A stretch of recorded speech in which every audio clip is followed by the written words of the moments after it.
Box और एक अवैध राइफल बरामद हुई है।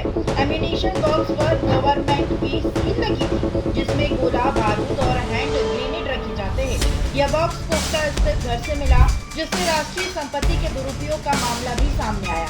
भोपाल पुलिस मामले की जांच कर रही है, जिससे पीएफआई कनेक्शन की भी आशंका जताई जा रही है। सूत्रों के अनुसार मछली परिवार लव जिहाद के मामले में शामिल है। जल्द क्राइम ब्रांच बड़ा खुलासा कर सकती है।